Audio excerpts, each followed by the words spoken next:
এমত অবস্থায় ফেরেশতারা আয়েশা হাজির। আয়েশা বলতেছে, আদম আপনি তো ওই যে সেজদার ওই মজলিসের মধ্যে আপনার দাম এত বেড়েছিল কেন? আমরা কেন আপনাকে সেজদা দিয়েছিলাম? কারণ আপনার একটা বৈশিষ্ট্য দেখেছি, আপনি আমাদের সামনে সকল কিছুর নাম বলে দিছেন, এই জন্য আপনারা সেজদা করছি। এবার আপনারে আরেকটা পরীক্ষা করি, এই যে মানুষটা বানায় দিয়েছে এটার নামও তো জানা দরকার, এটার নামও জানা থাকা উচিত। বলেন তো এই মহিলার নামটা কি? সুবহানাল্লাহ। ফেরেশতারা প্রশ্ন করল আয়েশা। তাও আদম আলাইহিস সালাম যখন এই প্রশ্নের সম্মুখীন হলো, তিনি সাথে সাথে আল্লাহর কুদরতিভাবে বলে দিল তার নাম হাওয়া। কি নাম? ফেরেশতারা একজন আরেকজনের দিকে তাকাতাকি করে, কি ব্যাপার? বললাম মাত্র, জিজ্ঞেস করলাম তার নাম কি, বলে দিল। আসলে আদমের উপরে আল্লাহ আলাদা রহমত আছে। তো ফেরেশতার মধ্যে আবার কিছু চালাক আছে না, সবাই চালাক আর কি। তো তারা বলতেছে, আচ্ছা তার নাম যে হাওয়া হইল কারণটা কি? নাম হওয়ার তো একটা কারণ আছে, বুঝাইতে পারি না কথা। নাম রাখার একটা কি থাকে, কারণ থাকে না? আমি গত সপ্তাহে বলছিলাম, আপনারা জুমা পড়ছেন না গত সপ্তাহে? কে কে পড়ছেন? জুমা পড়ছেন আছেন কি এমন? নাই? গত জুমা পড়ছেন? বলছিলাম যে নাম আর উপাধি দুইটা ভিন্ন জিনিস, বলছিলাম না? নাম এটা, এই নামের যে গুণ, এই গুণটা তার মধ্যে থাকতেও পারে নাও পারে, ঠিক না বেটি? একটা মানুষের নাম রাখছে, নামের গুণটা থাকতেও পারে নাও পারে। একজন ব্যক্তির নাম শরীফ, মনে করেন শরীফ অর্থ ভদ্র, শরীফ অর্থ কি? ভদ্র, কিন্তু তার কাজকর্ম সব কি? তার নামের সাথে কামের মিল আছে, এটা নাম। কিন্তু উপাধির যে গুণটা, এটা তার মধ্যে থাকলেই সেই উপাধি দেওয়া যায়, ওই গুণটা থাকতেই হবে। বুঝতে পারছি কথা? যাই হোক, তো হাওয়া আলাইহিসসালামের ব্যাপারে ফেরেশতারা প্রশ্ন করে, আচ্ছা তার নাম যে হাওয়া হইল, এই নামটা কেন রাখা হইলো বলতে পারবেন? আদম আলাইহিসসালাম নাম রাখার রহস্যটা বলে দিছে। বলে হাওয়া হলো, হাওয়া শব্দটা হায়াত থেকে আসছে। হায়াত মানে জীবিত, হায়াত মানে কি? জীবিত। হাইয়ুন শব্দ তার মানে জীবিত।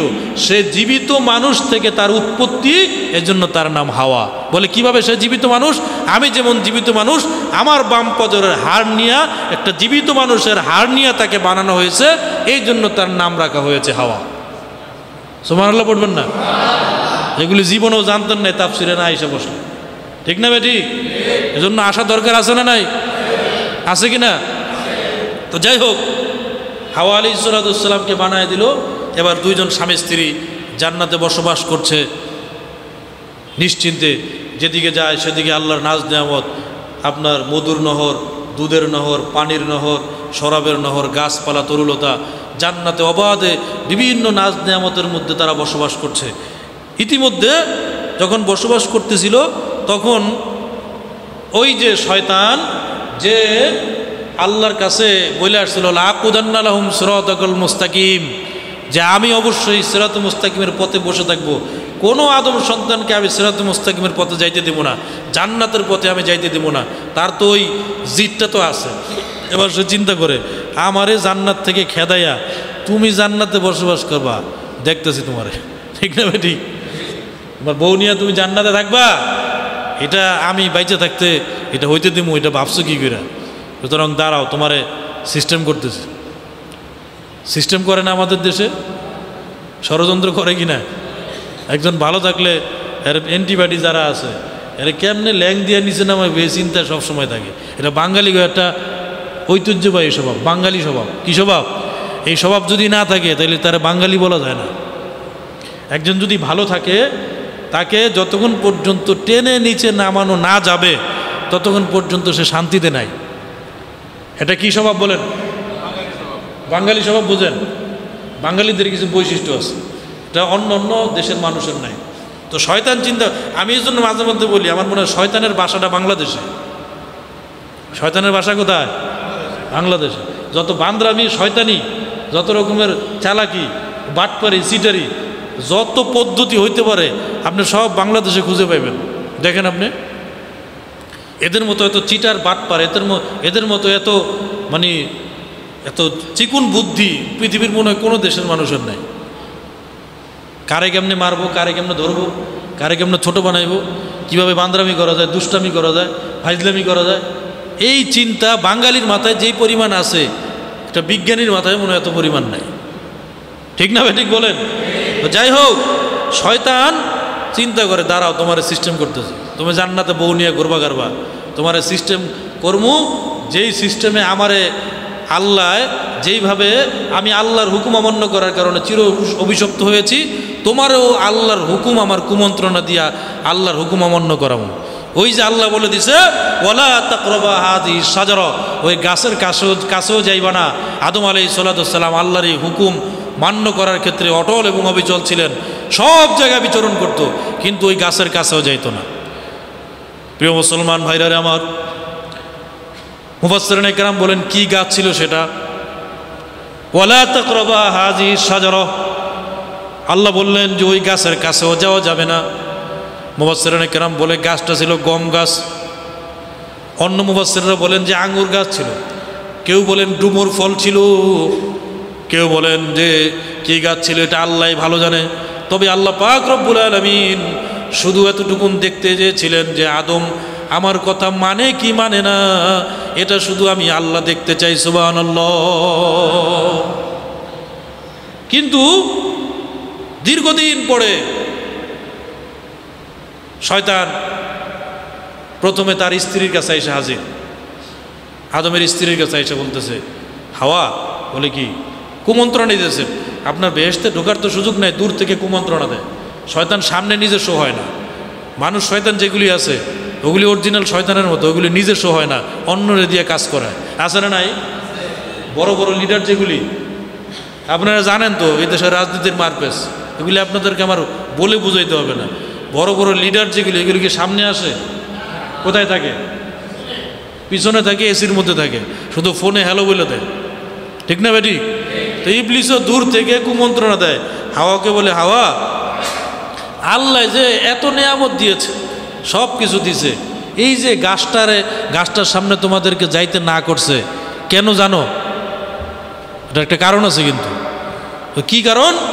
তোমরা যদি এই গাছের কাছে যাও, এই গাছের ফল খাইলে তোমরা চির অমর হয়ে যাবে, তোমাদের মৃত্যু হবে না, এবং তোমরা চির অবিনশ্বর হবে, জান্নাতে আজীবন থাকতে পারবে। আল্লাহ তো তোমাদেরকে জান্নাতে আজীবন রাখবে না, কারণ তোমাদেরকে পৃথিবীর প্রতিনিধি হিসেবে বানাইছে, তোমারে আর আদমরে। একদিন না একদিন তোমাদের এই পৃথিবীতে পাঠাবে, পৃথিবীতে যেহেতু পাঠাবে এই জন্য ওই গাছের ফল খাইতে না করছে। যদি এই গাছের ফল খাও তাহলে ফেরেশতাদের গুণ আসবে আর চির অমরত্ব লাভ করবে, এই জন্য তোমাদেরকে ওই গাছের ফল খাইতে না করছে। শয়তান বুদ্ধি দিল ওই ফল খাও তাহলে আজীবন বেহেশতে থাকতে পারবে, মৃত্যু হবে না। শয়তানের কথা মতো হাওয়া আলাইহিস সালাতু ওয়াস সালাম ফল ভক্ষণ করার জন্য প্রস্তুতি গ্রহণ করলো, নিজেও ফল খাইল, খাওয়ার পরে এবার স্বামীর জন্য রেখে দিস। ফল খাওয়ার পরে হাওয়া আলাইহিস সালাতু ওয়াস সালাম আদম আলাইহিস সালাতু ওয়াস সালাম জিজ্ঞেস করে, কি ব্যাপার? জান্নাতে এত নাজ নিয়ামত আছে, সব ধরনের ফল খাইলাম, কিন্তু আজকে তুমি যেই ফল আমাকে খাওয়াইলা এই ফলের স্বাদ তো কখনো অনুভব করি নাই। তাফসিরের কিতাবে আছে, ইবনে কাসিরে, যেই ফলটা খাইতে নিষেধ করছিল এই ফলটা খুব নরম ছিল, সুমিষ্ট ছিল, খুব মিষ্ট ছিল। তো হাওয়া আলাইহিস সালাতু ওয়াস সালাম ইশারা করে দেখাই দিল, আরে এই ফল তো আপনি খাইবেন কিভাবে? এই ফল খাইতে তো আল্লাহ নিষেধ করছিল আমাদের। তো আমার একজন এসে বললো যে এই ফল যদি খাই তাহলে আজীবন আমাদের মৃত্যু হবে না এবং আমরা আজীবন বেহেশতে থাকতে পারবো। বলছে কে? অমুক। হায় খাইছে রে, ওর কথা তুমি শুনছো? হায় হায় হায়, ইতিহাস তো তুমি জানো না। হযরত আদম আলাইহিস সালাতু ওয়াস সালাম সাথে সাথে আল্লাহর দরবারে তওবা করেছে, আল্লাহ আমি না বুঝে খাইছি, আপনার হুকুম আমার মনে আছে, আমার স্ত্রী না বুঝে খাইছে, আমাদেরকে মাফ করেন। আল্লাহ বললেন, ঠিক আছে, আমার হুকুম যেহেতু অমান্য করেছো এবং তুমি অনুতপ্ত হয়েছো, এর জন্য তোমার শাস্তি কম। এখানে একটা প্রশ্ন জাগে, প্রশ্নটা বলেই এবং উত্তর দিয়ে শেষ করব। দেখেন, আদম আলাইহিস সালাতু ওয়াস সালাম, হাওয়া আলাইহিস সালাম আল্লাহর হুকুম অমান্য করলো ফল খায়া, ঠিক না বেঠিক? শয়তানও আল্লাহর হুকুম অমান্য করছে সেজদা না দিয়া। শয়তান হুকুম অমান্য করছে না? আর আদম হাওয়াও হুকুম অমান্য করছে, দুইজনেই হুকুম অমান্যকারী। কিন্তু শয়তানের যেই পরিমাণ শাস্তি আদমের সেই পরিমাণ শাস্তি না। প্রশ্ন আসতে পারে, হুজুর শয়তানও তো হুকুম অমান্য করছে, আদম হুকুম অমান্য করছে, শাস্তি দুজনের সমান, এটাই তো ইনসাফ। বুঝাইতে পারি না এই কথা, বুঝছেন তো কথা? শয়তান অমান্য করছে কি? সেজদা না দিয়া। আর আদম অমান্য করছে কি? ফল খায়া। তো দুইজনের সমান কি? অপরাধী। এটা প্রশ্ন আসতে পারে, কিন্তু অপরাধী সমান হলেও অপরাধের মধ্যে তারতম্য আছে। শয়তান আল্লাহর হুকুম অমান্য করেছে কারো কুমন্ত্রণায় পড়ে নয়, নিজে নিজে পাকনামি করে, নিজের বুদ্ধিতে। ঠিক না বেটি? এজন্য অপরাধ কি? অপরাধের শাস্তি বেশি। আর আদম হাওয়া হুকুম অমান্য করেছে অন্যের প্ররোচনায় পড়ে। দ্বিতীয় কারণ হলো শয়তান হুকুম অমান্য করে এটার জন্য অনুতপ্ত হয় নাই, তার যুক্তিতে সে বহাল ছিল, এর জন্য তার শাস্তির মেয়াদ বেশি এবং শাস্তির আপনার পরিমাণ বেশি। কিন্তু আদম হাওয়া হুকুম অমান্য করার পরে আল্লাহর দরবার অনুতপ্ত হয়েছিল, এজন্য আজীবন অভিশপ্ত হয় নাই, কিছুদিনের জন্য তাদেরকে হালকা শাস্তি দেওয়া হয়েছে, দুনিয়াতে পাঠানো হয়েছে।